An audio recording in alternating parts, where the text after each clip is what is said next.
আওয়ামী লীগ এখন রাজনৈতিক আইনগতভাবে নিষিদ্ধ করা হয়েছে তাদের কর্মকাণ্ডের কারণে। হত্যা খুনি বলেন, গুম, বিচার হত্যাই বলেন, যা কিছুই বলেন না কেন, এই জায়গাগুলো তো আওয়ামী লীগকে মোকাবেলা অবশ্যই করতে হবে।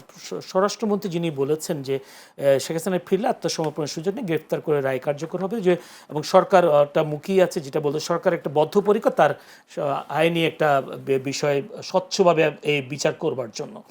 সেই ক্ষেত্রে যদি উনি, প্রথম কথা হচ্ছে উনি ফিরতে পারবেন তো সরকারের বা সরকারের অনুমতি তো লাগবে, বা দুই সরকারের, ভাই বলছিলেন আনিস আলমগীর বলছিলেন, দুই সরকারের সমঝোতা ছাড়াও কি তিনি আসলে ফেরার কোনো সুযোগ আছে কিনা, আর যদি ফিরেন তিনি এর আইনের তো মুখোমুখি হতেই হবে, সেটাই তো বাস্তবতা, এটা স্বরাষ্ট্রমন্ত্রী বলছেন।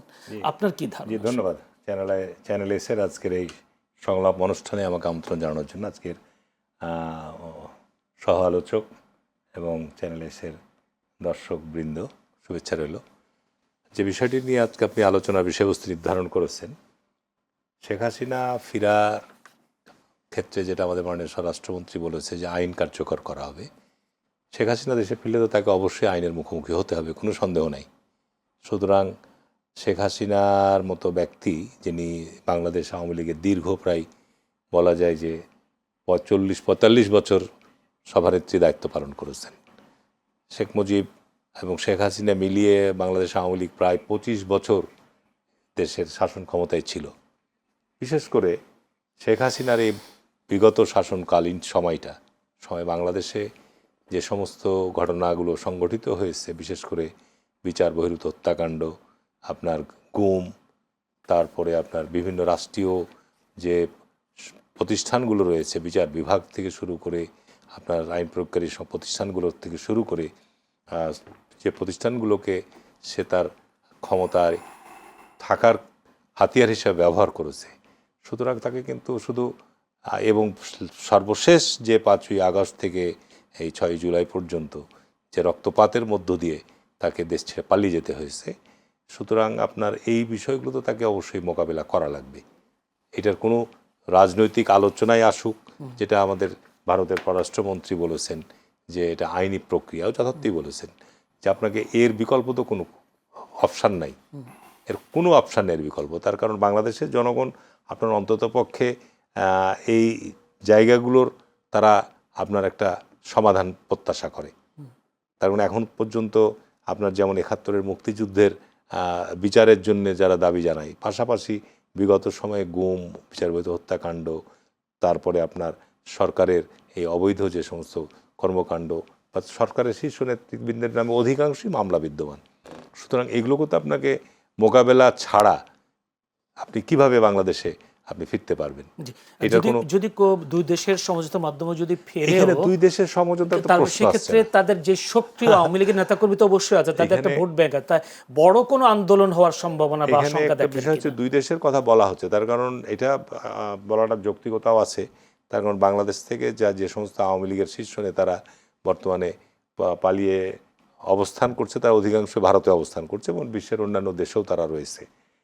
এইখানে বুঝতে হবে যে ভারতের সবচেয়ে বিশ্বস্ত বন্ধু সেই পাকিস্তান আমল থেকেই আপনার বিশ্বস্ত বন্ধু বাংলাদেশ আওয়ামী লীগ, কোনো সন্দেহ নাই। তো সুতরাং মানে বাংলাদেশের বন্ধু হতে পারে, বাংলাদেশের জনগণের বন্ধু না, ভারত বাংলাদেশের জনগণের সাথে সেই বন্ধুত্ব তৈরি করতে পারেনি। তৈরি যদি করতে পারতো তাহলে তো আপনার বিগত বাংলাদেশের আভ্যন্তরীণ রাজনীতিতে ভারত যেভাবে হস্তক্ষেপ করেছে, একটা ভোটারবিহীন সরকারকে সমর্থন দিয়েছে, সর্বপ্রথম ভারত দিয়েছে। তো যে কারণে ভারতের ব্যাপারে বাংলাদেশের জনগণের কিন্তু কিছু বিষয়ে প্রশ্ন আছে। সুতরাং এখানে ভারত বাংলাদেশের আলোচনার বিষয়টি আসবে আরও পরে। ভারত চাচ্ছে যে একটা আলাপ আলোচনার মধ্য দিয়ে শেখ হাসিনাকে বাংলাদেশে একটা নিষ্পত্তিমূলক জায়গায় নিয়ে আসা, কিন্তু 75-এর 15ই আগস্ট আর আপনার এই 5ই আগস্টের অভ্যুত্থান এটা কিন্তু সম্পূর্ণ ভিন্ন ধর্মী। তখন শুধু তার পরিবার সপরিবারে নিহত হয়েছিল, আর সে সময় শেখ হাসিনা এবং শেখ রেহানা দেশে ছিল না। সুতরাং সেই সময়ের প্রেক্ষাপটটা ছিল এক ধরনের ঘটনা, আর বর্তমান সময়ের প্রেক্ষাপট কিন্তু সম্পূর্ণ ভিন্ন। সুতরাং এই অবস্থাকে তো শেখ হাসিনাকে বা তার দলকে অবশ্যই আপনার মোকাবেলা করতে পারে, কোনো বিকল্প নাই।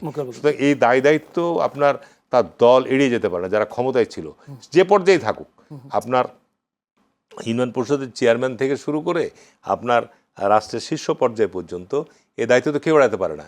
কারণ এই অবৈধ আপনার সেই সময় শাসনকালীন সময় বা এই পথ পরিক্রমার তৎকালীন সময়ে আওয়ামী লীগ এটাকে বৈধ মনে করেছে এবং যা ইচ্ছা তাই রাষ্ট্রে সংগঠিত হয়েছে। সুতরাং এগুলো তো আপনি যেভাবেই বলেন না কেন, এগুলো বাংলাদেশের গণতন্ত্রের যাত্রাকে আগামী দিনে নিরাপদ বা আমি বলবো যে কন্টাকা থেকে মুক্ত করতে গেলে অবশ্যই এখানে আইনের শাসন যদি আপনি চান তাহলে আপনাকে এখানে আইনের মুখোমুখি অবশ্যই হতেই হবে।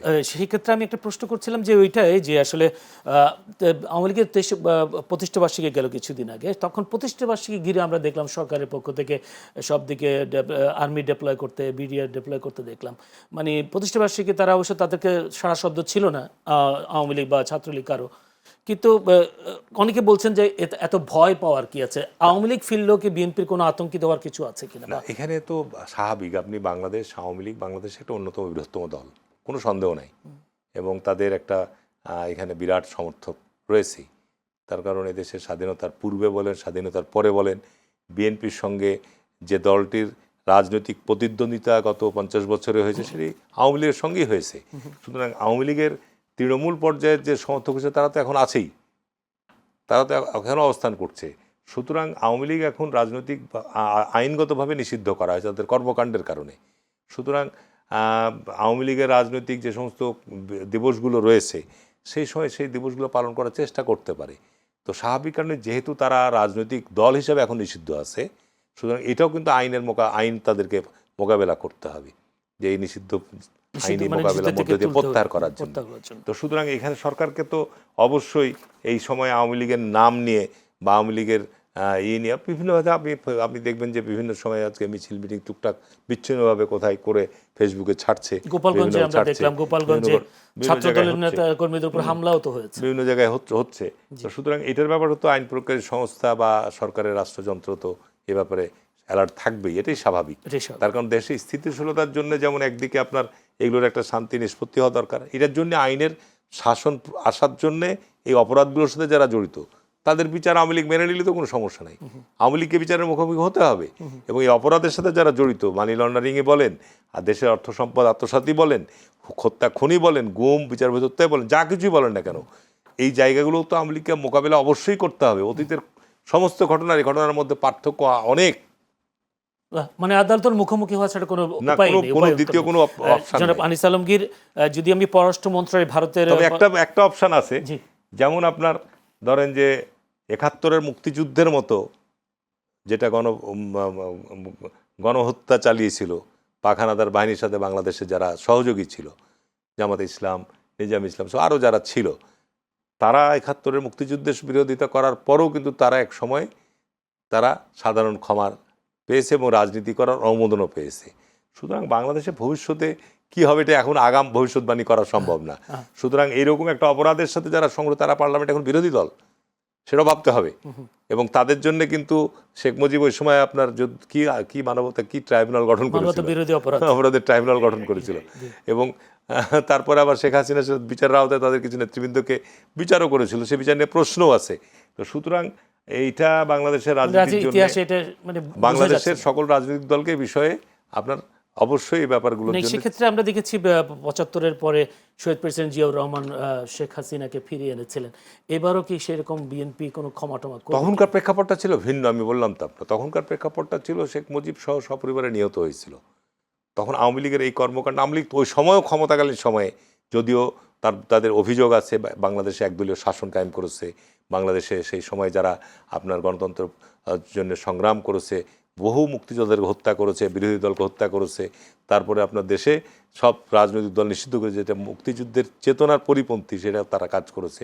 সে কারণে কিন্তু তাদেরকে এখনও এই কাঠগড়ায় দাঁড়াতে হয়, সেটার জন্য এখনও তাদেরকে এই কাঠগড়ায় দাঁড়াতে হয়। তারা 91 সালের নির্বাচনের সময় তাদের পূর্বের এই ঘটনার জন্যে তারা জনগণের কাছে ক্ষমা প্রার্থী হয়েছে, তারা মাপ চেয়েছে যে আমাদেরকে একবার সুযোগ দেন, পরীক্ষা করেন, ঠিক আছে না? সুতরাং সামনে আওয়ামী লীগকে আগে পরিশুদ্ধ হতে হবে এবং তাদের এই অপরাধের জন্য জাতির কাছে ক্ষমাও চাইতে হবে এবং তারপরে আপনার সেটা রাষ্ট্র বিবেচনা করা। তাদের রাজনৈতিক যে বড় বড় শীর্ষ নেতা বা শেখ হাসিনা থেকে শুরু করে তারা কি সেই মন মানসিকতা আছে বলে এখন পর্যন্ত দেখি না।